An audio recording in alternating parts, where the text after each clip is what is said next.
Capítulo 4.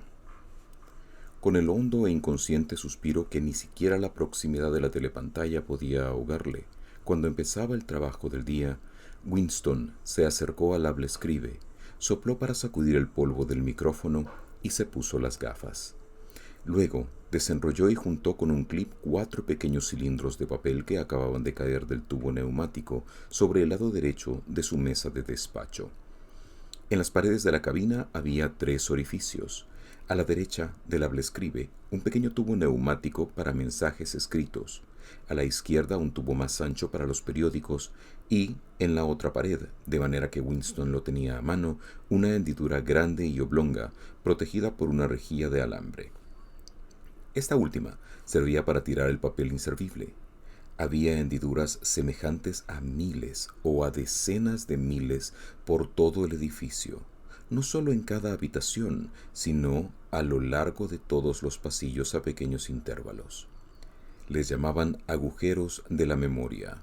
Cuando un empleado sabía que un documento había de ser destruido o incluso cuando alguien veía un pedazo de papel por el suelo y por alguna mesa, constituía ya un acto automático levantar la tapa del más cercano agujero de la memoria y tirar el papel en él.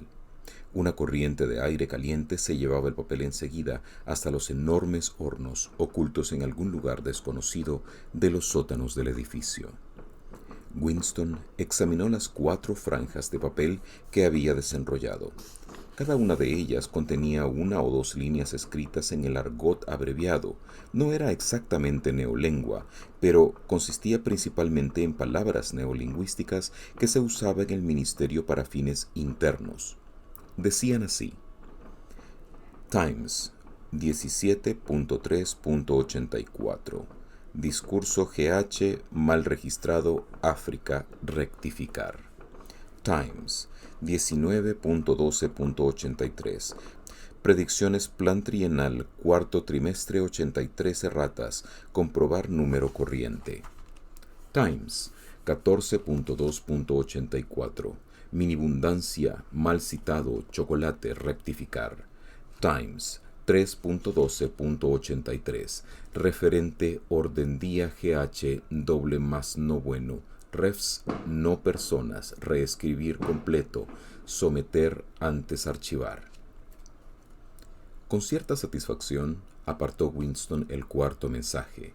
Era un asunto intrincado y de responsabilidad, y prefería ocuparse de él al final. Los otros 3 eran tarea rutinaria, aunque el segundo le iba a costar probablemente buscar una serie de datos fastidiosos. Winston pidió por la telepantalla los números necesarios del Times, que le llegaron por el tubo neumático pocos minutos después. Los mensajes que había recibido se referían a artículos o noticias que por una u otra razón era necesario cambiar, o, como se decía oficialmente, rectificar. Por ejemplo, en el número del Times correspondiente al 17 de marzo se decía que el Gran Hermano en su discurso del día anterior había predicho que el frente de la India Meridional seguiría en calma, pero que, en cambio, se desencadenaría una ofensiva eurasiática muy pronto en África del Norte. Como quiera que el alto mando de Eurasia había iniciado su ofensiva en la India del Sur y había dejado tranquila al África del Norte, era por tanto necesario escribir un nuevo párrafo del discurso del Gran Hermano, con objeto de hacerle predecir lo que había ocurrido efectivamente. Y en el Times del 19 de diciembre del año anterior se habían publicado los pronósticos oficiales sobre el consumo de ciertos productos en el 4.º trimestre de 1983, que era también el 6.º grupo del 9.º plan trienal. Pues bien, el número de hoy contenía una referencia al consumo efectivo y resultaba que los pronósticos se habían equivocado muchísimo. El trabajo de Winston consistía en cambiar las cifras originales haciéndolas coincidir con las posteriores. En cuanto al tercer mensaje, se refería a un error muy sencillo que se podía arreglar en un par de minutos. Muy poco tiempo antes, en febrero, el Ministerio de la Abundancia había lanzado la promesa, oficialmente se le llamaba compromiso categórico, de que no habría reducción de la ración de chocolate durante el año 1984. Pero la verdad era como Winston sabía muy bien que la ración de chocolate sería reducida de los 30 gramos que daban a 20 al final de aquella semana. Como se verá, el error era insignificante y el único cambio necesario era sustituir la promesa original por la advertencia de que probablemente habría que reducir la ración hacia el mes de abril. Cuando Winston tuvo preparadas las correcciones, las unió con un clip al ejemplar del Times que le habían enviado y los mandó por el tubo neumático. Entonces, con un movimiento casi inconsciente, arrugó los mensajes originales y todas las notas que él había hecho sobre el asunto y los tiró por el agujero de la memoria para que los devoraran las llamas. Él no sabía con exactitud lo que sucedía en el invisible laberinto donde iban a parar los tubos neumáticos, pero tenía una idea general. En cuanto se unían y ordenaban todas las correcciones que había sido necesario introducir en un número determinado del Times, ese número volvía a ser impreso. El ejemplar primitivo se destruía y el ejemplar corregido ocupaba el puesto en el archivo. Este proceso de continua alteración no se aplicaba solo a los periódicos, sino a los libros, revistas, folletos, carteles, programas, películas, bandas sonoras, historietas para niños, fotografías, es decir, a toda clase de documentación o literatura que pudiera tener algún significado político o ideológico. Diariamente y casi minuto por minuto, el pasado era puesto al día. De este modo, todas las predicciones hechas por el partido resultaban acertadas según prueba documental. Toda la historia se convertía así en un palimpsesto, raspado y vuelto a escribir con toda la frecuencia necesaria. En ningún caso habría sido posible demostrar la existencia de una falsificación. La sección más nutrida del departamento de registro, mucho mayor que aquella donde trabajaba Winston, se componía sencillamente de personas cuyo deber era recoger todos los ejemplares de libros, diarios y otros documentos que se hubieran quedado atrasados y tuvieran que ser destruidos. Un número del Times que, a causa de cambios en la política exterior o de profecías equivocadas hechas por el Gran Hermano, hubiera tenido que ser escrito de nuevo una docena de veces, seguía estando en los archivos de su fecha original y no existía ningún otro ejemplar para contradecirlo. También los libros eran recogidos y reescritos muchas veces, y cuando se volvían a editar no se confesaba que se hubiera introducido modificación alguna. Incluso las instrucciones escritas que recibía Winston y que él hacía desaparecer invariablemente en cuanto se enteraba de su contenido, nunca daban a entender ni remotamente que se estuviera cometiendo una falsificación. Solo se referían a erratas de imprenta o a citas equivocadas que era necesario poner bien en interés de la verdad. Lo más curioso era, pensó Winston mientras arreglaba las cifras del Ministerio de la Abundancia, que ni siquiera se trataba de una falsificación. Era, sencillamente, la sustitución de un tipo de tonterías por otro. La mayor parte del material que allí manejaban no tenía relación alguna con el mundo real, ni siquiera en esa conexión que implica una mentira directa. Las estadísticas eran tan fantásticas en su versión original como en la rectificada. En la mayor parte de los casos tenía que sacárselas el funcionario de su cabeza. Por ejemplo, las predicciones del Ministerio de la Abundancia calculaban la producción de botas para el trimestre venidero en 145 millones de pares. Pues bien, la cantidad efectiva fue de 62 millones de pares, es decir, la cantidad declarada oficialmente. Sin embargo, Winston, al modificar ahora la predicción, rebajó la cantidad a 57 millones para que resultara posible la habitual declaración de que se había superado la producción. En todo caso, 62 millones no se acercaban a la verdad más que los 57 millones o los 145. Lo más probable es que no se hubieran producido botas en absoluto. Nadie sabía en definitiva cuánto se había producido, ni le importaba.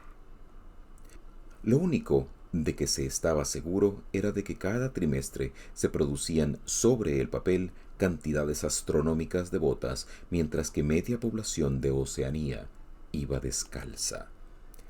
Y lo mismo ocurría con los demás datos importantes o minúsculos que se registraban. Todo se disolvía en un mundo de sombras en el cual incluso la fecha del año era insegura. Winston miró hacia el vestíbulo. En la cabina de enfrente trabajaba un hombre pequeñito, de aire eficaz, llamado Tillotson, con un periódico doblado sobre las rodillas y la boca muy cerca de la bocina del habla escribe. Daba la impresión de que lo que decía era un secreto entre él y la telepantalla. Levantó la vista y los cristales de sus gafas le lanzaron a Winston unos reflejos hostiles. Winston no conocía apenas a Tillotson, ni tenía idea de la clase de trabajo que le habían encomendado. Los funcionarios del departamento del registro no hablaban de sus tareas. En el largo vestíbulo sin ventanas, con su doble fila de cabinas y su interminable ruido de periódicos y el murmullo de las voces junto a los hablescribe, había por lo menos una docena de personas a las que Winston no conocía ni siquiera de nombre.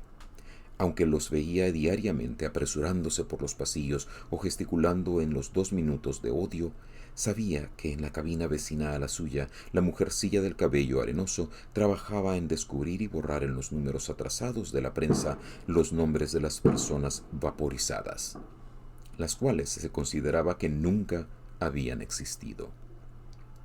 Ella estaba especialmente capacitada para este trabajo, ya que su propio marido había sido vaporizado 2 años antes. Y pocas cabinas más allá, un individuo suave, soñador e ineficaz llamado Ampleforth, con orejas muy peludas y un talento sorprendente para rimar y medir los versos, estaba encargado de producir los textos definitivos de poemas que se habían hecho ideológicamente ofensivos, pero que, por una u otra razón, continuaban en las antologías. Este vestíbulo, con sus 50 funcionarios, era sólo una subsección, una pequeñísima célula de la enorme complejidad del departamento de registro. Más allá, arriba, abajo, trabajaban otros enjambres de funcionarios en multitud de tareas increíbles. Allí estaban las grandes imprentas con sus expertos en tipografía y sus bien dotados estudios para la falsificación de fotografías. Había la sección de teleprogramas con sus ingenieros, sus directores y equipos de actores escogidos especialmente por su habilidad para imitar voces. Había también un gran número de empleados cuya labor solo consistía en redactar listas de libros y periódicos que debían ser repasados. Los documentos corregidos se guardaban y los ejemplares originales eran destruidos en hornos ocultos. Por último, en un lugar desconocido estaban los cerebros directores que coordinaban todos estos esfuerzos y establecían las líneas políticas según las cuales un fragmento del pasado había de ser conservado, falsificado otro y otro borrado de la existencia. El departamento de registro, después de todo, no era más que una simple rama del Ministerio de la Verdad, cuya principal tarea no era reconstruir el pasado, sino proporcionarles a los ciudadanos de Oceanía periódicos, películas, libros de texto, programas de telepantalla, comedias, novelas, con toda clase de información, instrucción o entretenimiento. Fabricaban desde una estatua a un slogan, de un poema lírico a un tratado de biología y desde la cartilla de los párvulos hasta el diccionario de neolengua. Y el ministerio no solo tenía que atender a las múltiples necesidades del partido, sino repetir toda la operación a un nivel más bajo a beneficio del proletariado. Había toda una cadena de secciones separadas que se ocupaban de la literatura, la música, el teatro y, en general, de todos los entretenimientos para los proletarios. Allí se producían periódicos que no contenían más que informaciones deportivas, sucesos y astrología, noveluchas sensacionalistas, películas que resumaban sexo y canciones sentimentales compuestas por medios exclusivamente mecánicos en una especie de calidoscopio llamado versificador. Había incluso una sección conocida en neolengua con el nombre de Pornosec, encargada de producir pornografía de clase ínfima y que era enviada en paquetes sellados que ningún miembro del partido, aparte de los que trabajaban en la sección, podía abrir. Había salido 3 mensajes por el tubo neumático mientras Winston trabajaba, pero se trataba de asuntos corrientes y los habían despachado antes de ser interrumpido por 2 minutos de odio. Cuando el audio terminó, volvió Winston a su cabina, sacó del estante el diccionario de neolengua, apartó a un lado el escribe, se limpió las gafas y se dedicó a su principal cometido de la mañana. El mayor placer de Winston era su trabajo.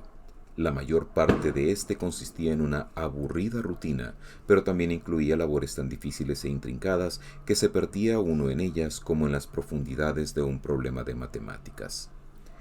Delicadas labores de falsificación en que sólo se podía guiar uno por su conocimiento de los principios del INCSOC y el cálculo de lo que el partido quería que uno dijera. Winston servía para esto. En una ocasión le encargaron incluso la rectificación de los editoriales del Times, que estaban escritos totalmente en neolengua. Desenrolló el mensaje que antes había dejado a un lado como más difícil. Decía: Times 3.12.83, referente orden día GH, doble más bueno, refs, no personas, reescribir completo, someter antes archivar.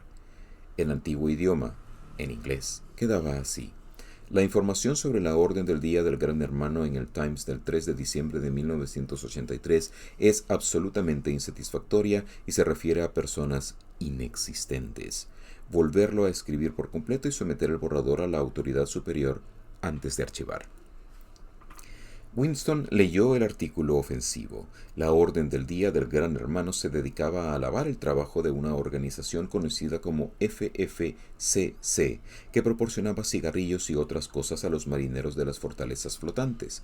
Cierto camarada, Withers, destacado miembro del Partido Interior, había sido agraciado con una mención especial y se habían concedido con una condecoración, la Orden del Mérito Conspicuo, de segunda clase.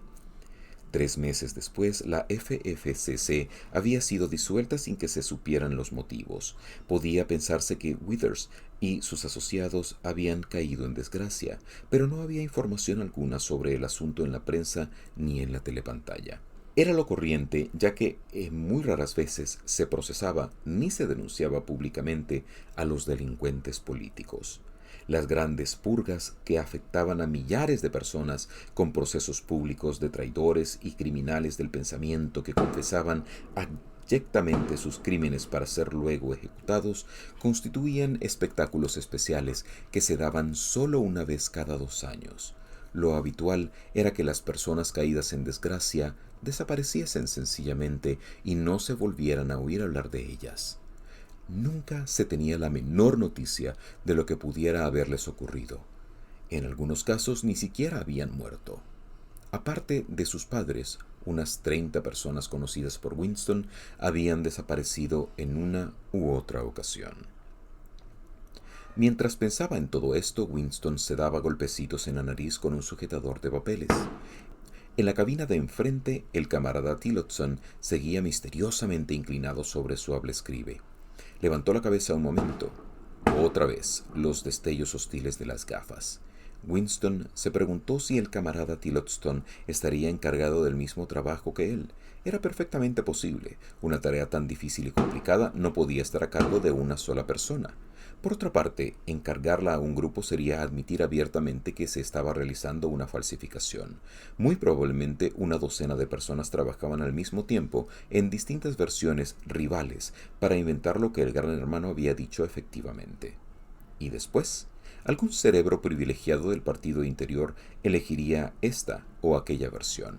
La redactaría definitivamente a su manera y pondría en movimiento el complejo proceso de confrontaciones necesarias. Luego, la mentira elegida pasaría a los registros permanentes y se convertiría en la verdad. Winston no sabía por qué había caído Withers en desgracia. Quizá fuera por corrupción o incompetencia, o quizá el Gran Hermano se hubiera librado de un subordinado demasiado popular. También pudiera ser que Withers o algún relacionado con él hubiera sido acusado de tendencias heréticas. O quizás, y esto era lo más probable, hubiese ocurrido aquello sencillamente porque las purgas y las vaporizaciones eran parte necesaria de la mecánica gubernamental. El único indicio real era el contenido en las palabras refs, no personas, con lo que se indicaba que Withers estaba ya muerto. Pero no siempre se podía presumir que un individuo hubiera muerto por el hecho de haber desaparecido. A veces los soltaban y los dejaban en libertad durante 1 o 2 años antes de ser ejecutados. De vez en cuando algún individuo a quien se creía muerto desde hacía mucho tiempo reaparecía como un fantasma en algún proceso sensacional donde comprometía a centenares de personas con sus testimonios antes de desaparecer. Esta vez, para siempre. Sin embargo, en el caso de Withers estaba claro que lo habían matado. Era ya una no persona. No existía, nunca había existido. Winston decidió que no bastaría con cambiar el sentido del discurso del Gran Hermano. Era mejor hacer que se refiriese a un asunto sin relación alguna con el auténtico. Podía trasladar el discurso al tema habitual de los traidores y los criminales del pensamiento, pero esto resultaba demasiado claro y, por otra parte, inventar una victoria en el frente o algún triunfo de superproducción en el noveno plan trienal podía complicar demasiado los registros. Lo que se necesitaba era una fantasía pura. De pronto se le ocurrió inventar que un cierto camarada O'Hilvy había muerto recientemente en la guerra en circunstancias heroicas.